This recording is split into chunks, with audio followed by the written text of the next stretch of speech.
Hola a todos y bienvenidos a un nuevo episodio de Pharma Insights, el talk show creado por Platforms en donde se explora exclusivamente la industria farmacéutica, con el objetivo de crear una red de conexión, intercambio y de relación profesional a nivel global. Como muchos ya deben saber, mi nombre es Juliana Kreisel, yo soy la Event Manager aquí en Platforms y voy a ser su moderadora en esta oportunidad. Hoy vamos a hablar sobre la digitalización que se está produciendo en Latinoamérica y cómo se está dando en esta región. Para ello hemos generado o hemos creado este talk show con un panel extraordinario y no se lo pueden perder. En primer lugar tenemos a Claudia Andreani. Claudia es una consultora independiente, directora de Belliside, con 13 años previos de experiencia en la industria farmacéutica en roles locales y globales, apoyando a Latinoamérica y otras regiones. En AstraZeneca y Boehringer Ingelheim en áreas de marketing, comercial excellence y digital. En Belliside apoya a empresas de life science en estrategias de marketing y omnicanal. Así que vamos introduciendo a Claudia al panel. Hola, Clau, ¿cómo estás? Hola, gracias por tenerme hoy aquí. No, por favor. En segundo lugar tenemos a Susana Bento. Susana es Global Omnichannel Operations Lead en Gurenthal. Tiene más de 25 años de experiencia en la industria farma y 10 de ellos ha estado trabajando en Omnicanal aquí en Latinoamérica. Hola, Susana, ¿cómo estás? Hola, buenos días, buenas tardes. Gracias por invitarme. No, por favor. En tercer lugar, tenemos a Sandra Sánchez Oldenage. Es la presidenta y CEO de Pharma Advice, una firma de consultoría de estrategias para el sector farma. Ella tiene una trayectoria de 36 años en la industria como vicepresidente regional o director general en compañías como Pfizer, MSD, Amgen, Biogen y Novartis. Hoy es consejera independiente de varias compañías públicas y privadas. Así que, hola Sandra, ¿cómo estás? Bienvenida. Gracias, feliz de estar aquí con este maravilloso line-up de speakers y obviamente con toda tu audiencia. Muchísimas gracias, Juliana. Muchas gracias. Y por último, tenemos a Adrián Pérez, él es de Marketing y Commercial Manager en Grupo Somar, con más de 10 años de experiencia en la industria y en compañías como IQVIA y Sandoz. Hola, Adrián, ¿cómo estás? Hola. Bienvenido. Hola, Bienvenido y bendito entre todas las mujeres. Exactamente, un poco lo que platicábamos. Tuve la gran bendición de estar entre todas ustedes. Muchas gracias. Muchas gracias. Muchas gracias a ustedes y muchas gracias a nuestros visitantes. Les quería avisar a todos y recordarles que si tienen alguna pregunta o comentario que le quisieran realizar a nuestro panel, siempre es bienvenido. Nos encanta interactuar con ustedes y pueden dejarlo abajo en la sección de comentarios. Lo hacen y nosotros lo traemos aquí al panel. Así que me parece que después de una presentación y debido al contenido, que es mucho, empecemos directamente con las preguntas. La primera pregunta que tenemos aquí es, ¿cómo se produjo la digitalización en Latinoamérica y qué factores favorecieron este fenómeno? Además, a eso le quería agregar, ¿en qué medida la pandemia, es decir, el COVID-19 y los cambios que se van produciendo a nivel global, han impulsado este proceso? Sandra, ¿quieres empezar a responder la pregunta? Con mucho gusto. Creo que la digitalización en Latinoamérica fue impulsada un poco antes de la pandemia. La pandemia creo que lo catapultó y lo aceleró, pero creo que hay factores antes de ello. Creo que el primer factor es el acceso creciente a Internet y a tecnología móvil en la región, aunque hay disparidades incluso dentro de los mismos países, pero en general hubo un acceso creciente. Dos, los cambios regulatorios favorables, sobre todo en algunos países como Chile, por ejemplo, han promovido esta adopción de tecnología en diversos sectores, ¿no? Incluido el nuestro, el farmacéutico. Tres, creo que la demanda de una atención médica mucho más accesible y eficiente. Sin embargo, como tú lo mencionaste, creo que la pandemia de COVID, así como otros cambios globales como los avances tecnológicos rápidos, una mayor conciencia sobre la importancia de la salud y el bienestar, pues obviamente actuaron como catalizadores extraordinarios, ¿no? De esta adopción digital. Creo que durante la pandemia esa necesidad urgente de mantener la continuidad de los servicios de salud, pues llevó a una rápida adopción de tecnologías digitales, ¿no? En el sector farma, sobre todo.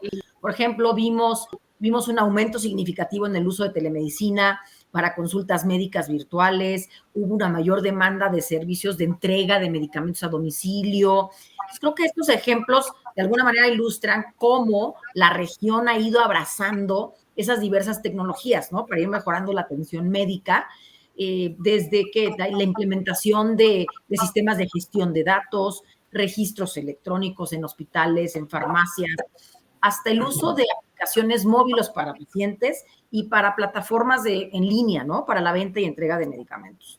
Creo que es importante mencionar o destacar que la adopción y el uso de la digitalización varía mucho entre los países de la región, incluso dentro de un mismo país, ¿no? Varía mucho la región. Hay naciones como Chile y como Uruguay, que exhiben una mayor penetración de Internet y una infraestructura tecnológica mucho más avanzadas que otros países como Bolivia y Paraguay, ¿no? Que enfrentan mayores desafíos en este ámbito. Sin tomar más tiempo, creo que otro factor, creo que las disparidades regulatorias y las políticas gubernamentales también son evidentes en el sector en todo Latinoamérica, son diferentes, ¿no? Hay países que te han implementado regulaciones flexibles que fomentan la adopción de tecnología y permitiendo esta implementación de soluciones digitales como la telemedicina, ¿no? Y hay otros que dificultan la modernización del sistema de salud. Entonces, creo que, concluyendo, la pandemia de COVID, además de acelerarlo, creo que actuó como un agente nivelador. O sea, aceleró la digitalización en toda la región, pero creo que niveló las disparidades hasta cierto punto, aunque la respuesta y la adopción ha sido heterogéneo, ¿no? Tienes un México y un Brasil que utilizaron mucho el aumento de la adopción de telemedicina como una respuesta a la crisis sanitaria, y otros países pues enfrentaron mayores desafíos debido a las limitaciones tecnológicas, pero creo que esa nivelación y esa aceleración se logró. Entonces, ya como conclusión, creo que hay divergencias que resaltan una necesidad para abordar temas de barreras regulatorias y temas de limitaciones de infraestructura. Creo que son oportunidades de colaboración en toda Latinoamérica, pero eso es básicamente como yo lo veo, ¿no? Bien. Claro. Susana, ¿Se puede añadir algo a lo que ha dicho Sandra? Y esta es una perspectiva de una europea de corazón latinoamericano, en que he pasado una parte importante de mi carrera trabajando con Latinoamérica antes y después de COVID. En mi percepción, hay todo un ambiente cultural de apertura que se veía en Latinoamérica todavía antes de COVID, más tímido, más reservado, pero sí. Y mirando no solamente a la industria de la salud, pero enfocando en lo que es el marketing farmacéutico y el nivel de engajamiento con nuestros clientes, con los profesionales sanitarios, el uso de digital, de omnicanal, claro que ha explodido con COVID, porque no tenía cómo, pero fue algo que ya veía creciendo, porque de mi experiencia y de mi presencia en Latinoamérica, había una relación de confianza, de interacción con los médicos, que todavía crecía de las barreras humanas. O sea, la buena relación humana potenciaba la credibilidad para tener interacciones virtuales. Claro, perfecto. Clau, ¿tenés algo para agregar? Yo te veía ahí. O Adrián. Sí, primero con las damas. No sé si se... ¿Clau? Yo perdí la conexión por unos segundos, no sé si fui yo. Sí, estoy. Sí. Me apareció una cosa, se perdió la conexión, no estaba segura si era yo o los demás. No, yo solamente iba a decir que para agregar a Sandra, que prácticamente lo cubrió todo, hay un fenómeno también de que la digitalización en la industria no es única para Latinoamérica, ¿no? Y parte del impulso de que a nivel global las grandes empresas globales han estado empujando esta agenda desde Uy, creo que la perdimos. Se está Perdimos pasando. Está.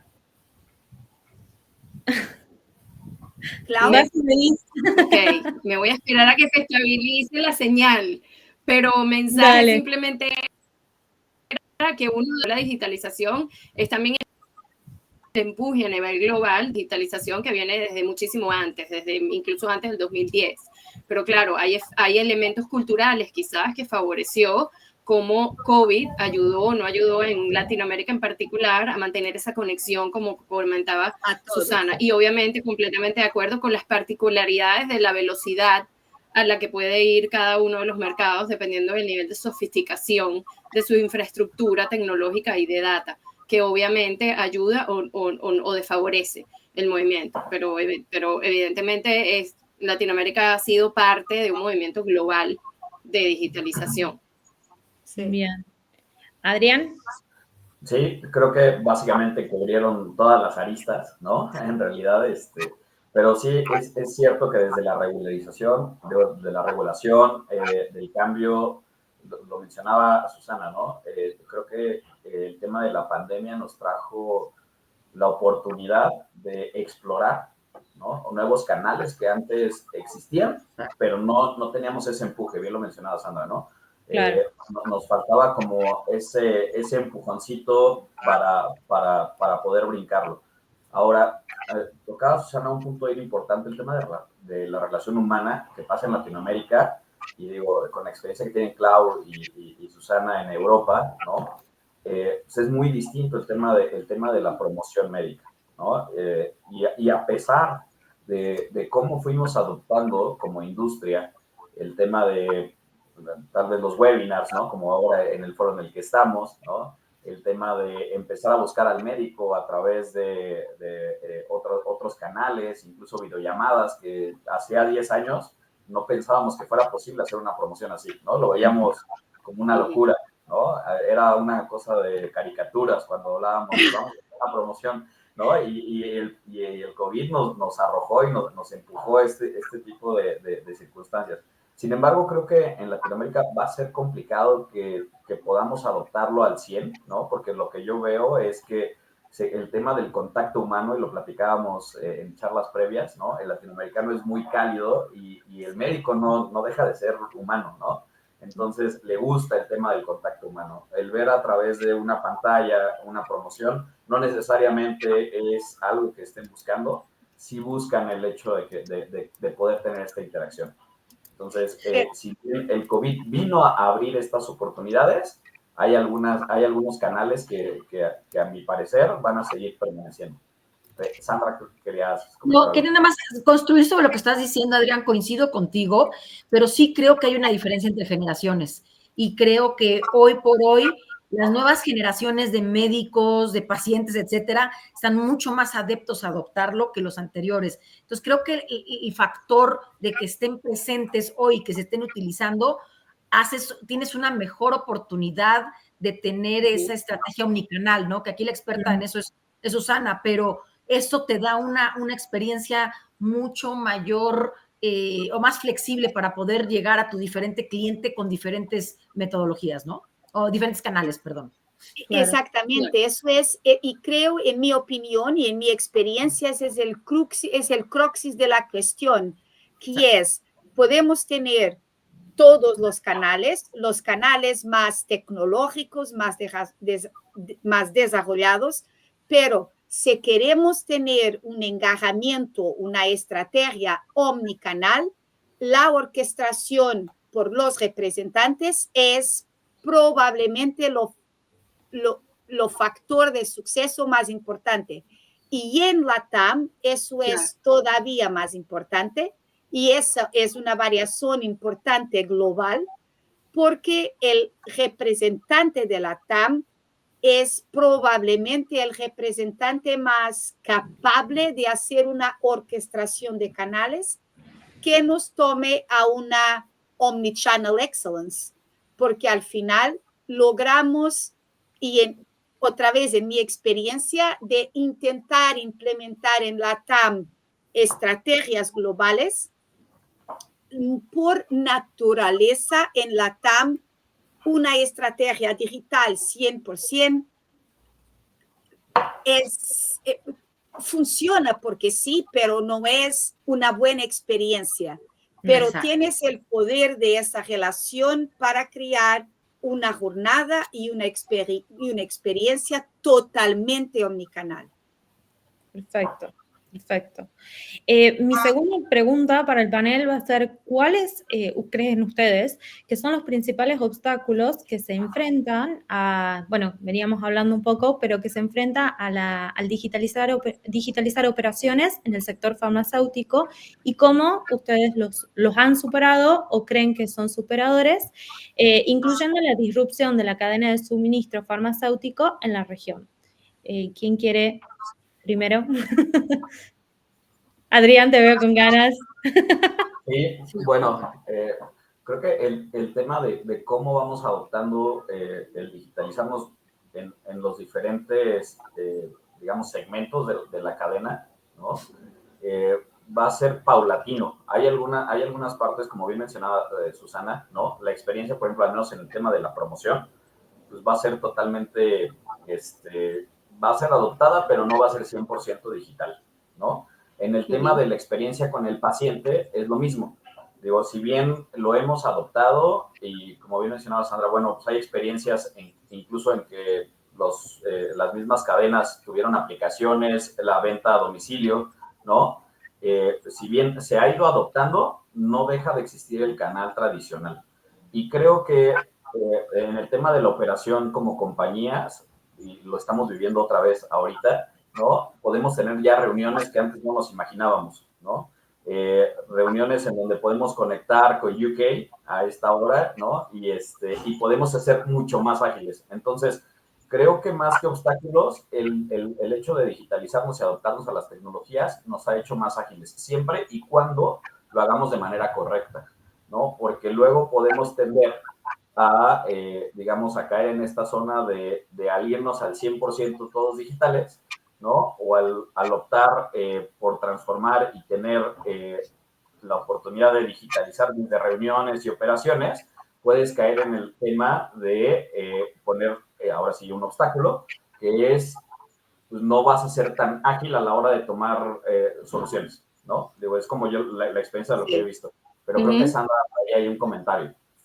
A ver, es que yo sí veo algunas barreras que hay across, o sea, en toda Latinoamérica, que son bien heterogéneas, porque hay países más avanzados que otros y eso va a tener mucho que ver, además de todo lo que está comentando Adrián, ¿no? Que eso no hay que perderlo de vista, pero yo veo 3 barreras importantes. La primera, yo veo una falta de infraestructura tecnológica similar en toda Latinoamérica. O sea, yo creo que hay países muy avanzados y hay países que tienen una tecnología muy limitada. Eso de entrada, pues no te va a ayudar, ¿no? Esto va a dificultar la implementación de soluciones digitales.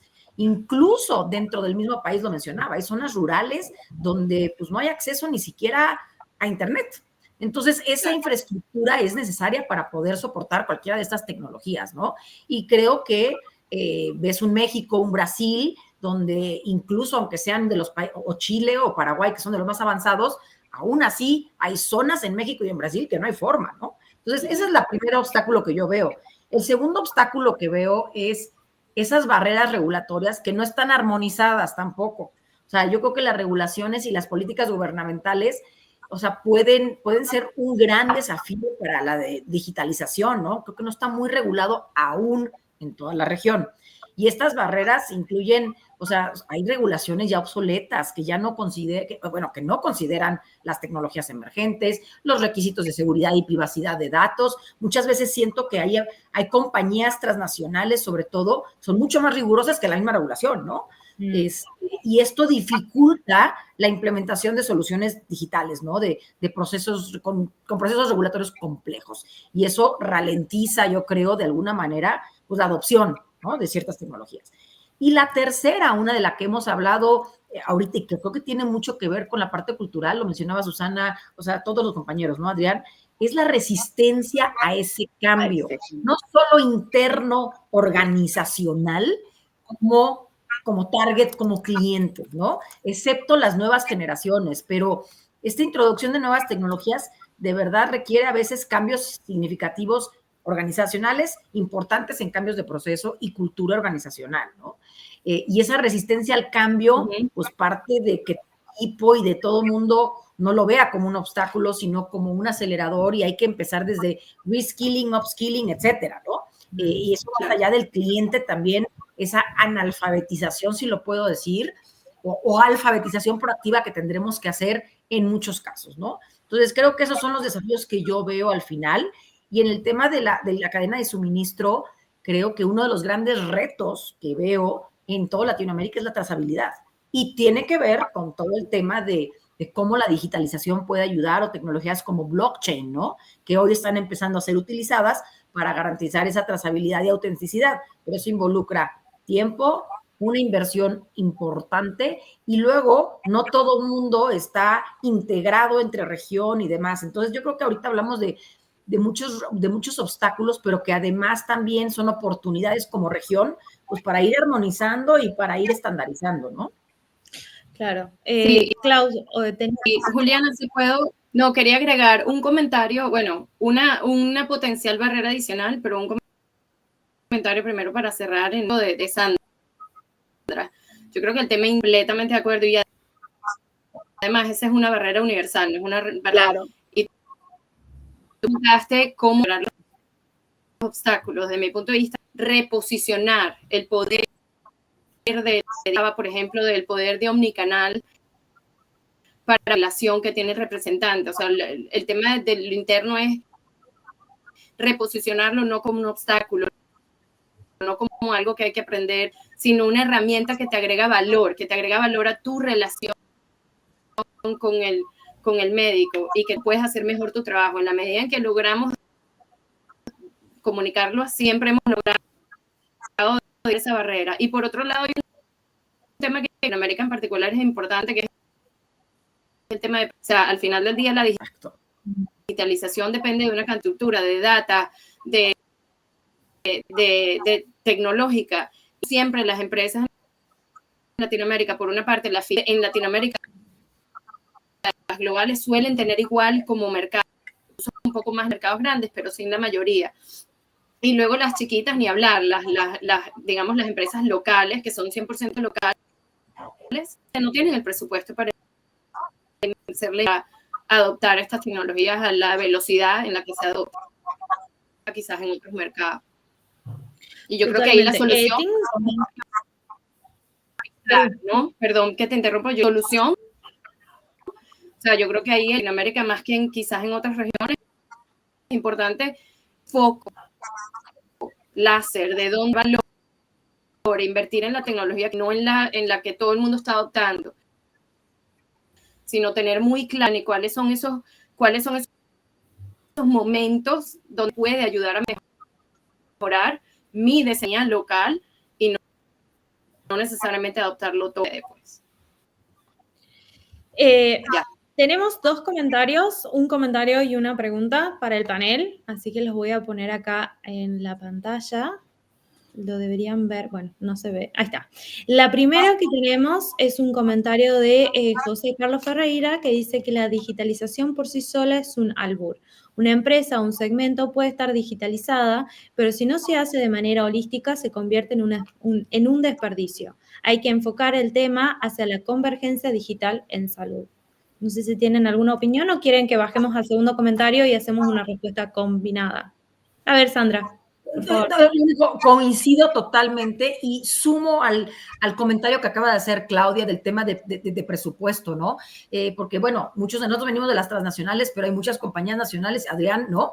O sea, y al final del día no tenemos los presupuestos que tienen estas compañías. Entonces, coincido totalmente, y ahí es donde, número uno, como decía Claudia, priorizar las necesidades. O sea, en lugar de intentar abordar todos los aspectos, ¿no? A ver, ¿dónde sí nos hace la diferencia y dónde es rentable? Dos, explorar esas soluciones que son rentables, ¿no? Hay muchas soluciones digitales hoy de código abierto que están disponibles en el mercado, que se pueden adaptar muy rápidamente sin requerir una gran inversión. Y esto incluye herramientas de gestión de relación con el CRM, software de gestión de proyectos, plataformas de comercio electrónico, e-commerce, herramientas de marketing digital, no sé, o sea, escoger ciertas cosas. Dos o tres, aprovechar, yo creo que hay que aprovechar los recursos también internos. A menudo hay varias de las empresas que hoy tienen talento interno, sobre todo los chavos nuevos, o sea, ese reverse mentoring de que las nuevas generaciones nos enseñen y que nos ayuden a capacitar y empoderar a esos empleados, creo que es bien importante. Son los que dominan el tema, pues que ellos enseñen hacia arriba, ¿no? Claro, Y sí. luego, finalmente, buscar, algo, o sea, adaptar ese enfoque gradual de que no es un proceso a la vez, pero simplemente que haya una comunicación cultural, y lo mencionaban ustedes también, Claudia, también, vamos hacia allá, este es nuestro norte, queremos digitalizarnos, pero señores, será por fases, y creo que sí ir adaptando ese enfoque gradual, implementando soluciones de manera incremental, reduciendo costos, minimizando riesgos, lo que sea necesario, pero y se puede empezar piloteando, ese es como, y haciéndolo escalable, ¿no? Ese es como un poquito, cómo puedes ir beneficiándote, no sé si eso aporta, pero creo que esa es la manera de hacerlo y coincido totalmente en el comentario. Yo quiero aportar algo para el comentario que está creo que las dos cosas, los dos factores que están por arriba de todo lo que estamos hablando y de las preguntas que tenemos en el chat, se convierten en dos cosas. Hay todo un proceso de manejo del cambio, de change management, que para cualquier transformación se necesita considerar, traer las personas, crear la mentalidad, darles las capabilities, darles todo, garantizar que tienen acceso a la tecnología, pero hay después el tópico de inversión que creo que más y más tenemos que hablarlo como como retorno de inversión, como ROI, porque cuando miramos en términos de HCP engagement, de engajamiento con los profesionales de salud,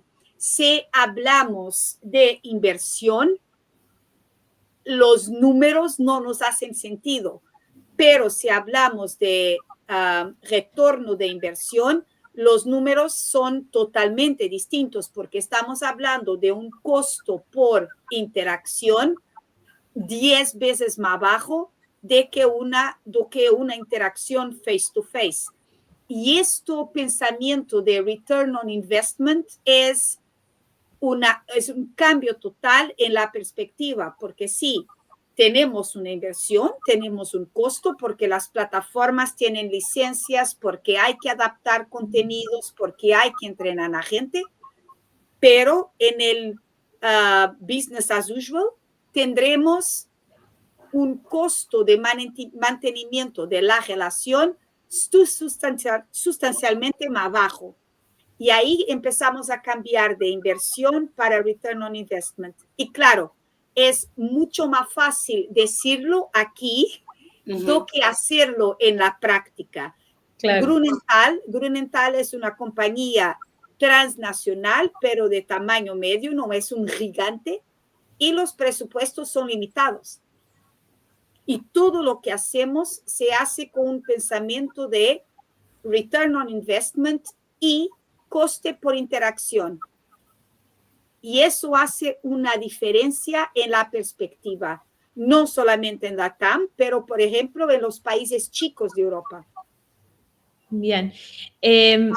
Relacionado a lo que estaba hablando Susana, es el segundo comentario que dice de Isaías Benjamín Cuello: es común que las economías emergentes tienen obstáculos de viabilidad, de inversión y su relación costo-beneficio. Muchas compañías pequeñas y medianas tienen la necesidad de escalar, pero las soluciones o son muy básicas o son muy caras. Ese gap que existe entre una herramienta básica y una completa no es un dato menor en la inversión. ¿Considera el panel que las empresas de la TAM se inclinan más hacia hacerla o bien consideran que son más conservadoras? Yo ahí lo que te podría decir es, sí complementa muy bien justamente todo lo que venimos hablando este comentario, como bien mencionas, pero depende de qué tipo de empresa en la TAM, ¿no? Porque puede ser una filial y ahí sí no van a escatimar en el tema de la inversión, porque como bien comentó Susana, el enfoque va más al ROI, ¿no? Y no es un tema de rentabilidad inmediata como tal. Pero compañías nacionales en donde se busca, digamos, recuperar la inversión, pero en el corto plazo y no lo ven como tal un return of investment. Ahí es donde cambia la percepción. Entonces, no podría generalizar en dar una respuesta en empresas en la TAM como tal, sino más bien lo segmentaría a qué tipo de empresas, ¿no? Hay empresas en las que sí estarían dispuestas a hacer esta inversión porque lo ven como eso, ¿no? Como una inversión en el mediano plazo, en donde incluso el coste por interacción, como bien mencionaba Susana, puede bajar, ¿no? Pero una vez que exista, digamos, esta adopción en toda la cadena. Sin embargo, en compañías nacionales en donde se busca tener un retorno mucho más rápido o ver el resultado mucho más pronto, ahí es complicado buscar, digamos, o acceder a este tipo de herramientas o este tipo de inversiones.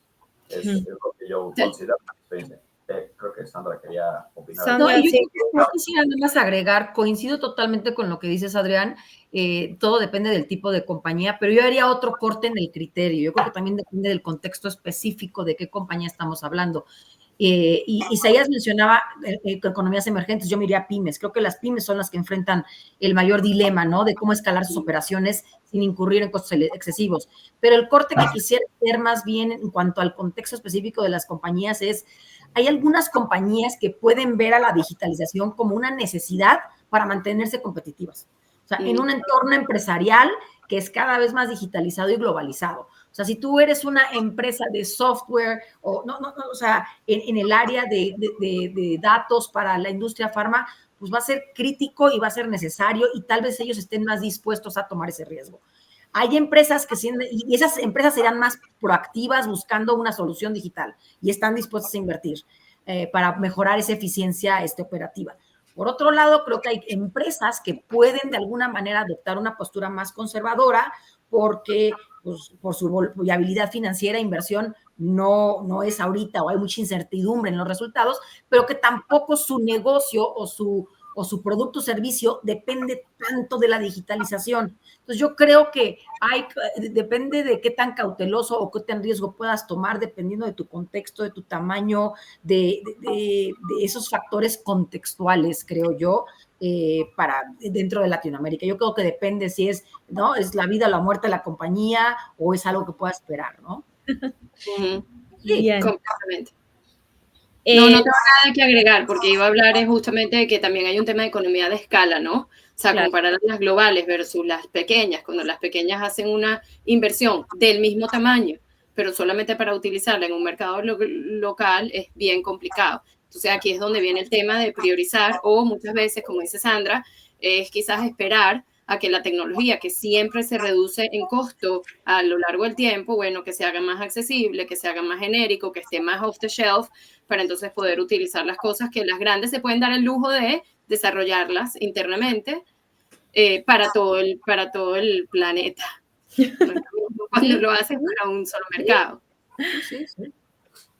Mi próxima pregunta para el panel va a ser, y esta me parece que es muy interesante, no que las otras no hayan sido, pero ¿qué medidas específicas están implementando para garantizar la seguridad y protección de los datos de los pacientes en un entorno digitalizado en el sector farmacéutico de Latinoamérica? Susana, ¿querés empezar vos? Yo puedo empezar. La respuesta es muy sencilla por parte de la industria farma. Es igual en la TAM y en Europa o en Asia. Eventualmente distinto en Estados Unidos, pero en la TAM y en Europa tenemos reglas muy estrictas de lo que es manipulación de datos de pacientes, programas a pacientes, todo eso.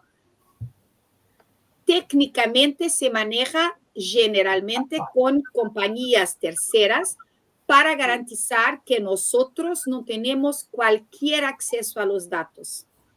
¿Okay? En productos de prescripción médica, manejar datos de pacientes en este mundo omnicanal es totalmente no-go y lo que se hace naturalmente al nivel global es tener un partner que hace toda la manipulación de datos.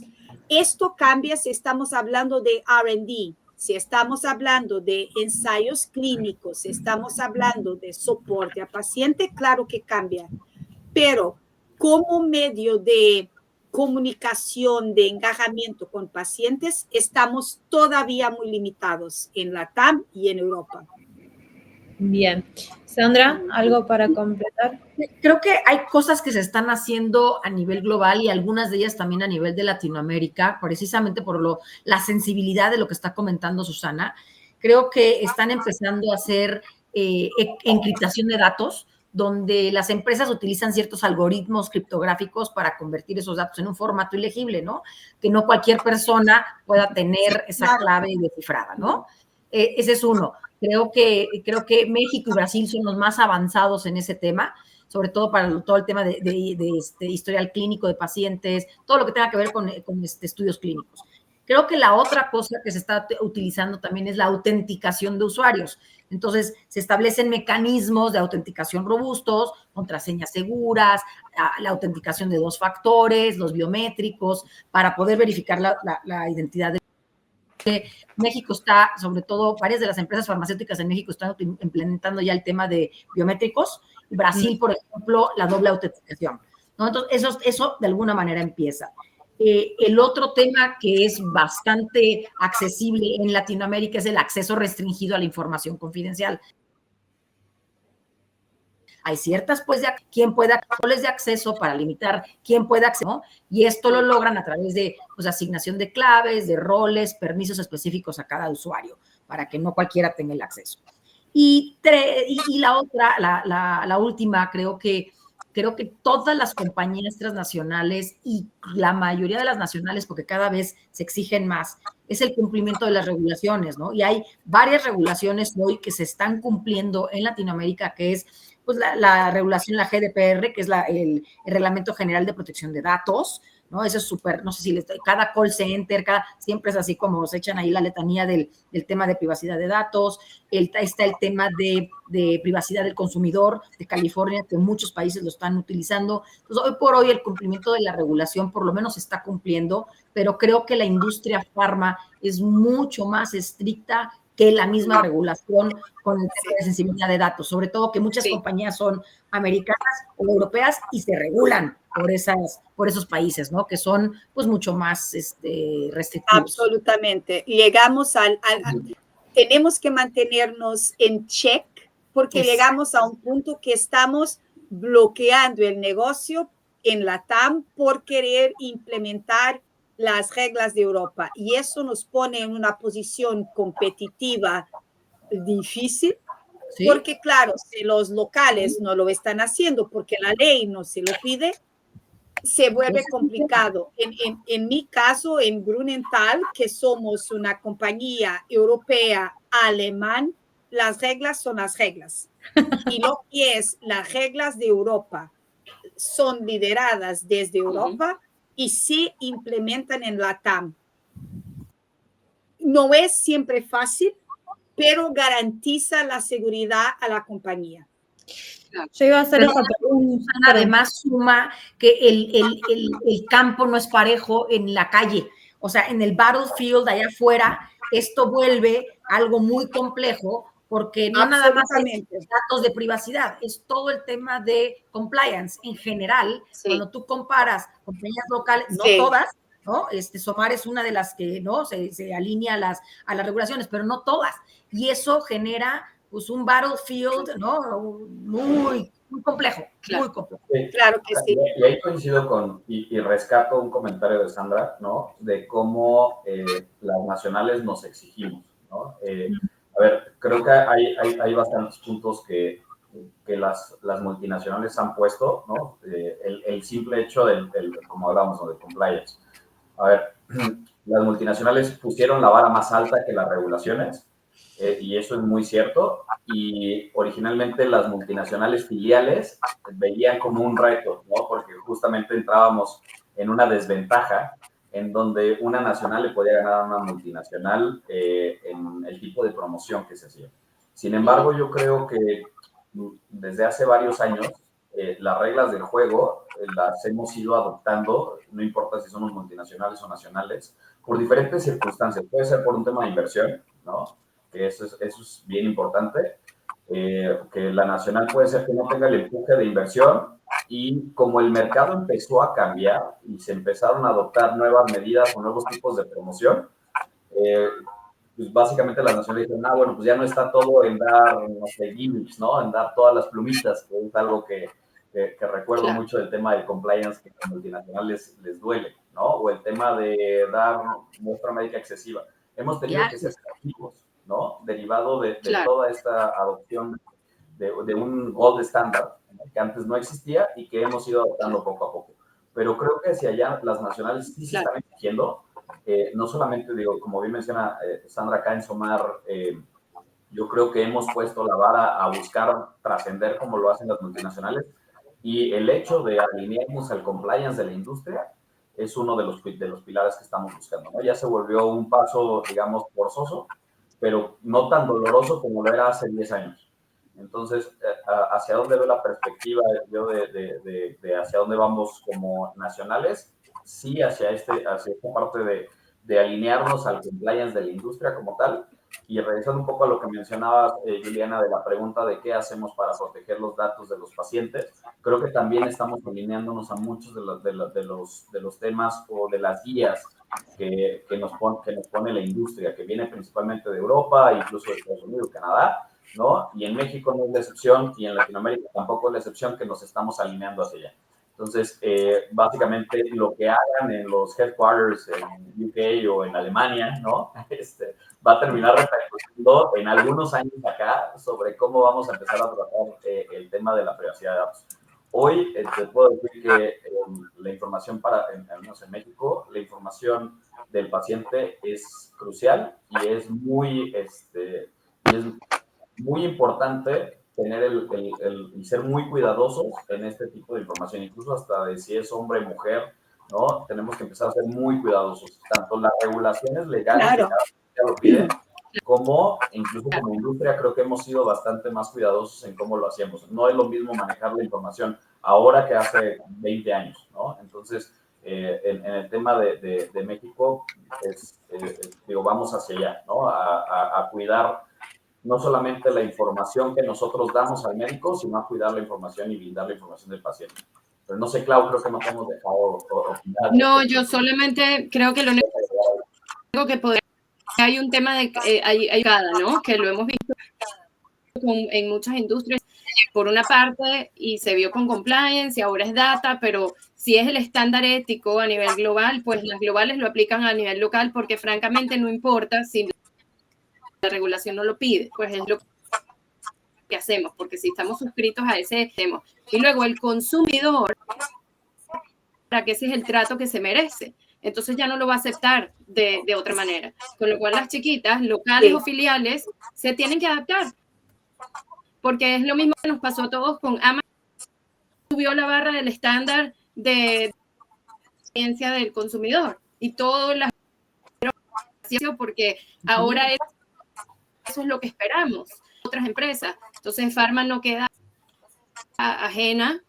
Al final el tema de la privacidad no es única de Pharma, es de todas las industrias que están manejando datos de consumidores. Los consumidores se empiezan a acostumbrar a que la data tiene que ser cuidada, con lo cual lo van a demandar por regulación.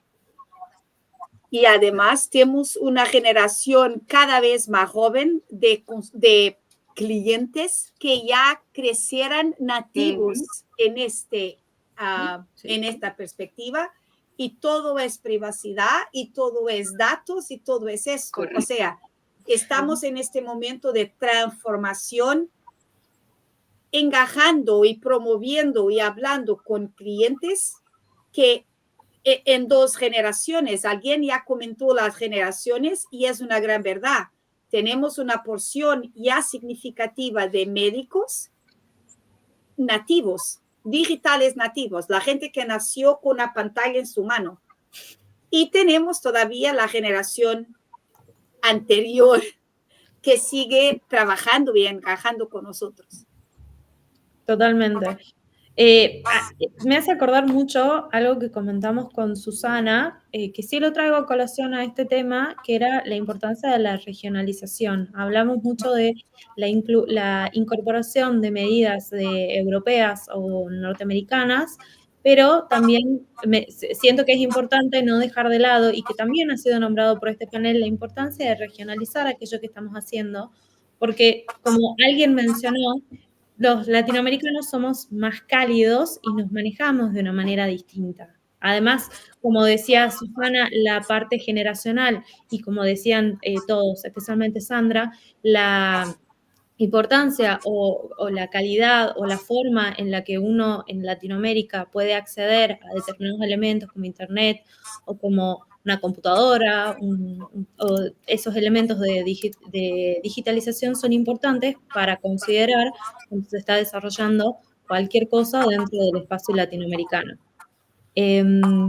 Para continuar, yo quería saber qué consideran ustedes que son las oportunidades, qué oportunidades en realidad identifican para colaboración entre empresas farmacéuticas, reguladores y otros actores del ecosistema para impulsar la digitalización y el crecimiento sostenible en el sector latinoamericano. Sandra, ¿quieres contestar? Sí, con muchísimo gusto. A ver, yo veo como varias oportunidades. Creo que la primera, y creo que al transcurso de toda esta plática con todos hemos sacado esas conclusiones. Creo que una de las grandes oportunidades es estandarización de procesos y regulaciones. O sea, creo que hay que trabajar en conjunto para poder establecer estándares comunes, regulaciones armonizadas entre toda Latinoamérica que fomenten la interoperabilidad y el intercambio eficiente de datos, ¿no? En diferentes sistemas y con diferentes actores. Creo que hay muchos ejemplos en países como Colombia y Chile, por ejemplo, donde se han implementado regulaciones muy avanzadas en materia de salud digital, que se pueden compartir las mejores prácticas y lecciones aprendidas. Claro, depende de la infraestructura, pero por eso creo que eso es importante, que de alguna manera podamos las mejores prácticas y lo que se pueda poder implementarlo y estandarizar en Latinoamérica. La otra gran oportunidad que veo es la implementación de tecnologías emergentes. Creo que podemos colaborar como países en la adopción y la aplicación de tecnologías como blockchain y la inteligencia artificial. No en todo, porque hablábamos la vez pasada o hace rato de la inversión financiera, etcétera, pero en ciertos temas donde nos pueda ayudar a mejorar la eficiencia y la transparencia, por ejemplo, en toda la cadena de suministro. Si pudiéramos tener eso para cadena de suministro, podríamos evitar pues todo tipo de fraudes, de medicamento apócrifo, etcétera, ¿no? Que podríamos de alguna manera fomentar para mejorar la salud. El otro tema es la promoción de la alfabetización digital. Creo que ahí podemos desarrollar como Latinoamérica iniciativas conjuntas que estén orientadas a promover esa alfabetización digital entre los profesionales de salud y pacientes. Creo que incluye esto, pues digo, programas de capacitación, educación en herramientas digitales, ¿no? En general, yo veo un sector, por ejemplo, creciente de salud y sobre todo digitalización en países como Argentina y Perú, pues, en que podamos compartirnos todo eso.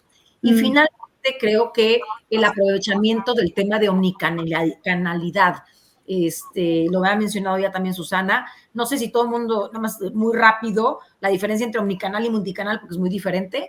O sea, un omnicanal utiliza todos los medios, pero está orientado al cliente para que tengan una misma experiencia, no importando el canal. O sea, el objetivo es ser más integral y más fluido. Multicanal es utilizar diferentes canales, si está centrado en el producto y en el servicio para llegar a la gente.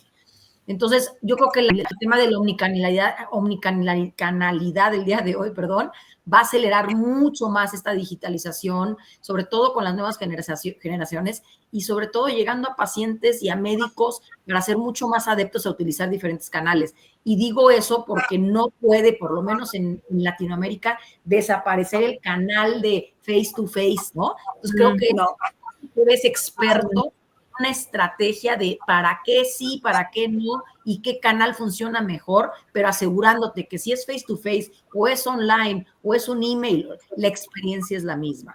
Eso creo que... Yo creo que el denominador común y el driver tiene que ser la experiencia, customer experience. Exacto. Y al definir cuál es mi customer experience, cuál es la experiencia del cliente que quiero obtener, yo pienso omnicanal. como lo definiste también, Sandra, orquestando todos los canales para tener una experiencia y una historia que sea lógica para el cliente. Exacto. Correcto. Clau, Yo tengo una analogía para el omnicanal que, oyéndote, Sandra, me acordé que es multicanales como unos fuegos artificiales, mientras que omnicanal en verdad es ¡qué buenísimo! Me gusta. Están contando una historia. Te la voy a robar.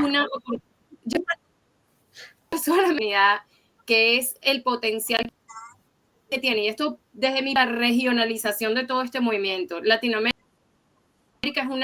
es una región donde hay mucha pobreza, y yo creo que una de las cosas que Pharma, a diferencia a lo mejor de en otras regiones, no es que no se haga gigante de digital también para democratizar la salud y para utilizar que tienen los canales digitales para llegar a más gente, para llegar a medicina remota para las poblaciones que no tienen acceso físico, ya sea por un tema de que la adopción de las redes sociales en Latinoamérica es tan alta, aprovechar eso para educarles más a la gente para que puedan empoderarse.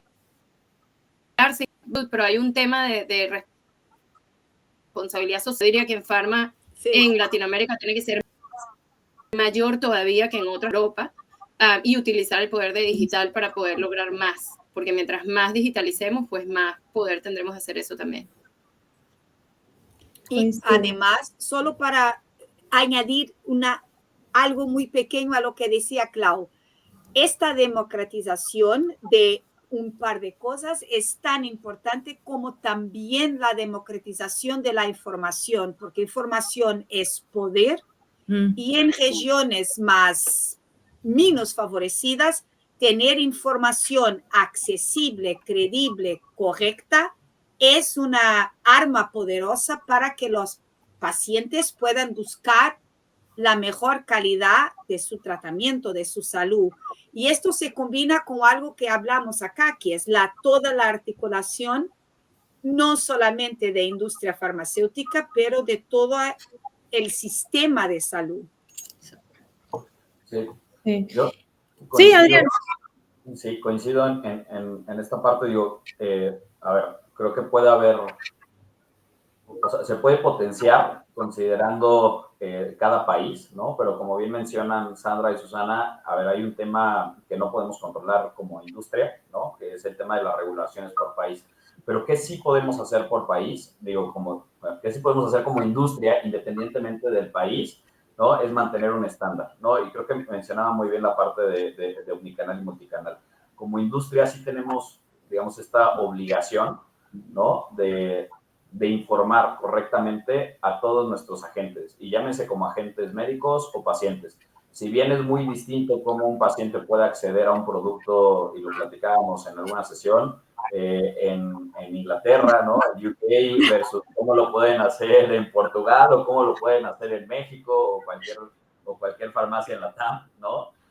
Digo, ahí entra nuestra obligación como industria de cómo podemos informar adecuadamente a los pacientes, ¿no? Y eso creo que puede ser, independientemente del país, sí debemos de ser muy cuidadosos en cómo transmitimos o cómo educamos, porque al final nosotros somos los que estamos llevando la información al paciente final, al consumidor final, ¿no? Y no es menor, ¿no? Lo que estamos transmitiendo.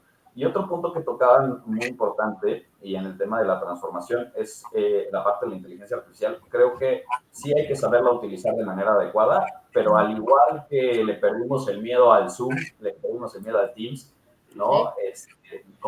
Y aquí estamos. Exactamente. Como users tenemos que perderle el miedo a utilizarla, pero a utilizarla de manera adecuada, ¿no? Yo creo que en un futuro, así como hicimos el compliance como industria para regular el comportamiento de cada compañía con los médicos y con los pacientes, eventualmente existirá una regulación para el tema de la inteligencia artificial, ¿no? Y ya tenemos. Ya cada vez más en inteligencia artificial está por toda parte, y las compañías se están poniendo muy muy listas en tener gobernanza, en tener guidance, para que empezamos a usarlo confiantemente, porque al final el límite es el cielo y todo se puede aplicar, pero hay que hacerlo con conocimiento, con reglas y sin dañar los pacientes, la reputación, la seguridad y todo lo que está en el medio. Totalmente. Nos quedan 5 minutos. Así que tengo una última pregunta. Hay una pregunta de uno de los asistentes. La hacemos cortita, rápida. Pregunta, dice que se habló de esto, pero le gustaría saber si la diferencia en la digitalización según los países, por ejemplo, Argentina, Colombia, Paraguay, Perú, si las diferencias se deben o ustedes consideran que se deben debido al acceso a la tecnología, la falta de internet que hay en algunas zonas, o el miedo y el barra rechazo a la tecnología, o la falta de conocimiento técnico. ¿Ustedes qué creen, a qué creen que se debe esta diferencia? A todas. Todas las anteriores. Es una combinación de factores, la estructura tecnológica, la resistencia al cambio, las políticas y las regulaciones, la educación y la alfabetización digital, en fin, o sea, depende el acceso a financiamiento, o sea, depende muchísimo de todos esos factores. Sí, y a ver, pese a que platicamos al inicio del panel, ¿no? Del foro, que si bien la pandemia nos empujó a digitalizarnos más rápido, lo hablamos desde la comodidad de una clase, digamos, media alta, ¿no? Que lo pudo adoptar. Sin embargo, la mayoría de los países de la TAM no tienen la fortuna que nosotros tenemos en tema de educación y de acceso. Entonces, la realidad es que si volteamos tantito y nos vamos un paso para atrás, sí la pandemia nos impulsó a digitalizarnos, pero depende el estrato social también, ¿no? Porque la realidad es que, y como bien mencionaba en la pregunta, ¿qué se debería? Sí, falta de acceso a tecnología, pero pues, más que querer estar o participar en un Zoom, lo que quieren muchas personas en Latinoamérica es comer, ¿no? Sí. Entonces, eso también es súper cierto y hay que verlo desde esta perspectiva. Entonces, te puedo decir que más del 50% de la población de Latinoamérica tiene otras prioridades más allá de un tema de adopción digital. Pero incluso, Adrián, vamos más allá de eso, dentro del mismo país, dentro de un mismo país, tienes a un Monterrey que está todo, ¿no? Hay internet en las calles y tienes a el sur del país, ¿no? Brasil, o sea, dentro de los mismos países hay, y por todos estos factores, entonces, ¿no? Alguien que hizo la pregunta, digo yo, ¿no? Sí. Yo creo que va un poco, para cerrar este comentario, va un poco lo que decía Clau de la importancia de la responsabilidad social y de conocer eso, que hay sectores más vulnerables, más pobres, a los cuales hay que escuchar y hay que saber que tienen una dificultad más grande. No sé si, Clau, vos querías decir algo. Sí, yo un plan cierre y tiene más que ver con la pregunta que estamos discutiendo antes de inteligencia artificial. Todo.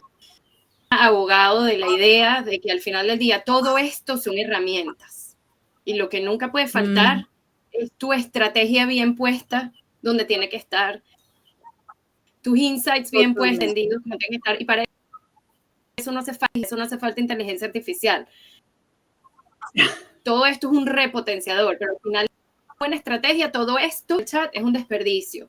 Entonces, sobre todo, y ojo, que la digitalización hace de hacer para que no, ya algunas empresas lamentablemente no tienen los para adoptarlo todo. La inteligencia artificial va a tener el mismo efecto, pero en versión repotenciada, porque además es un multiplicador. Ahora, aquí es donde requiere de verdad de hacer gente y digamos una visión de negocio inteligente para priorizar,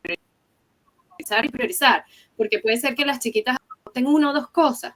Si va al core de lo que de verdad necesitan mejorar en su negocio, si lo implementan bien, si no, esa misma ventaja competitiva, no me acuerdo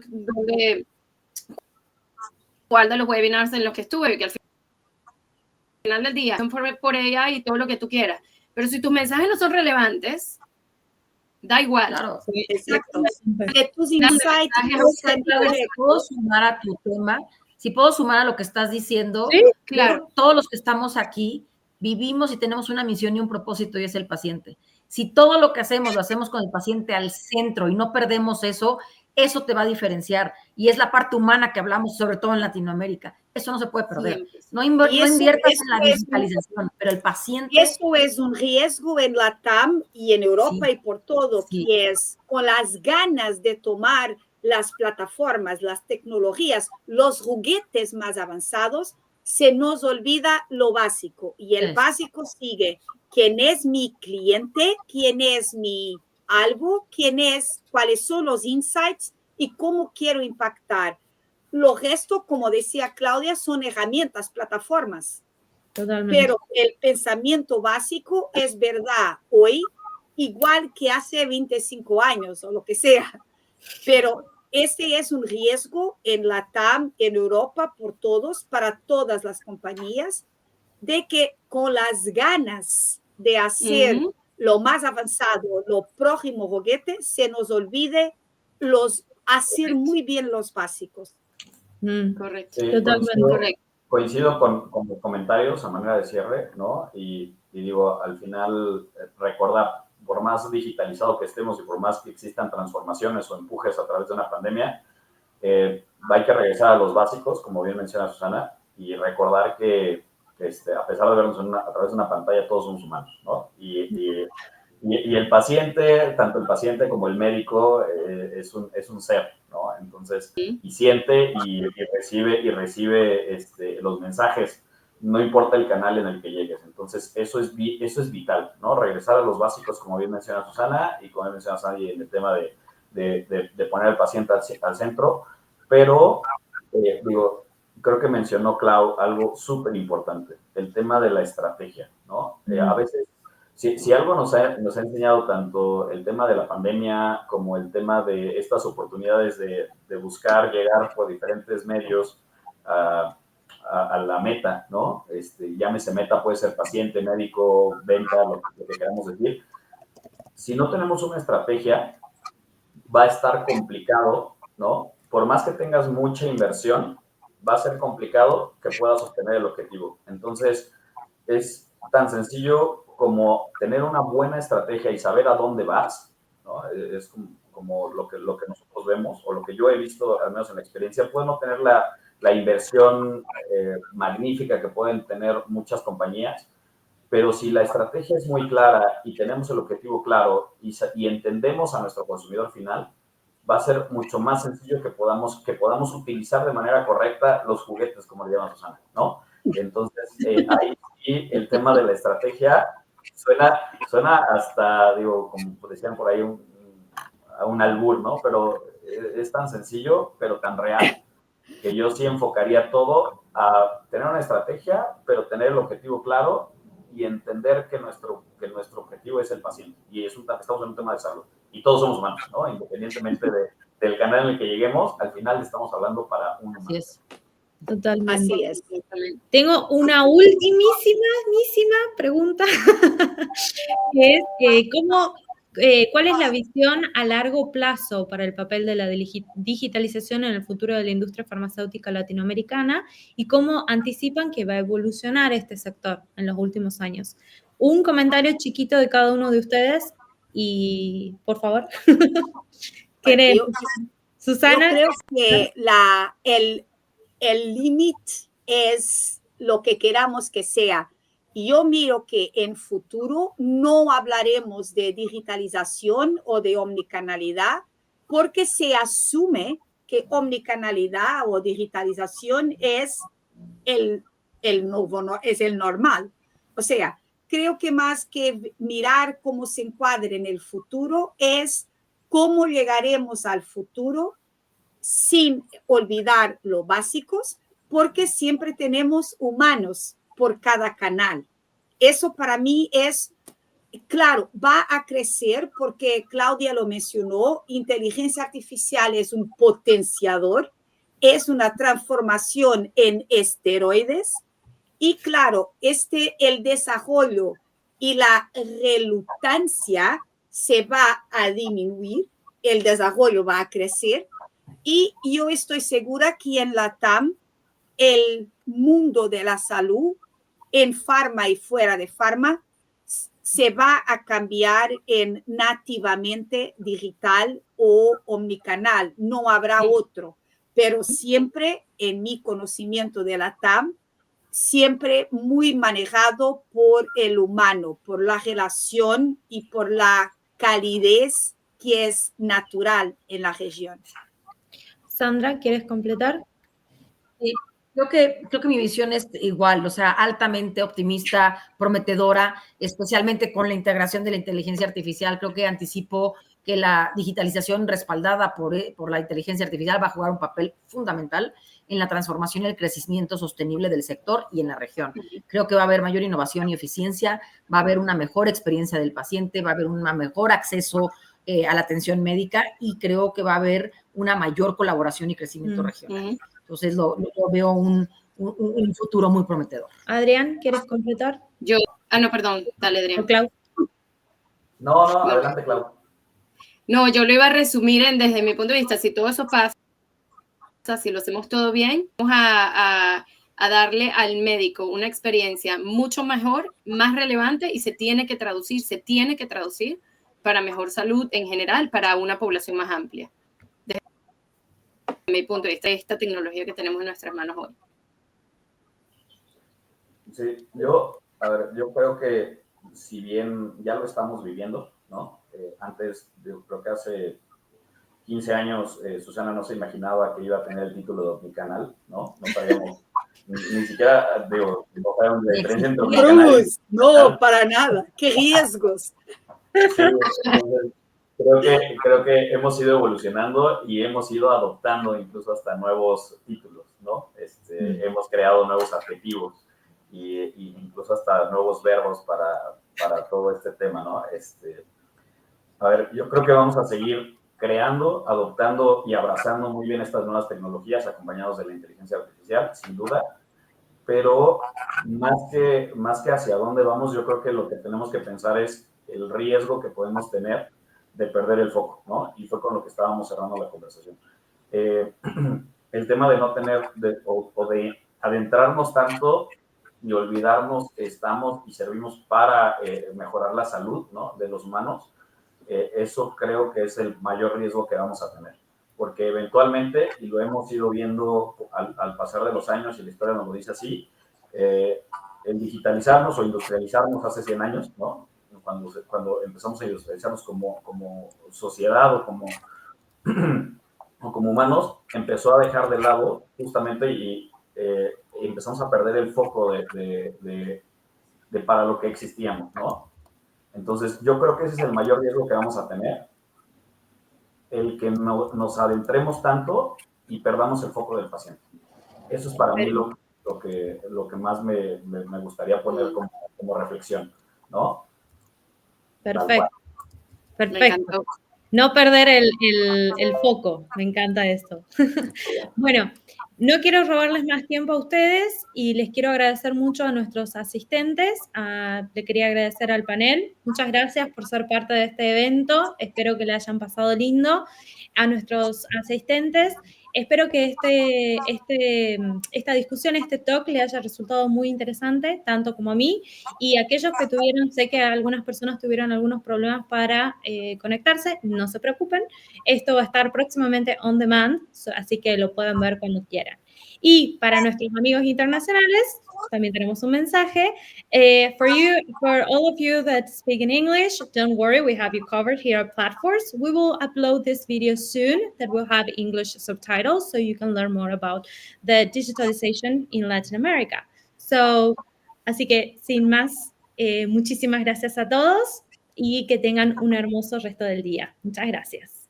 Gracias. Gracias, gran panel. Gracias. Chao. Gracias.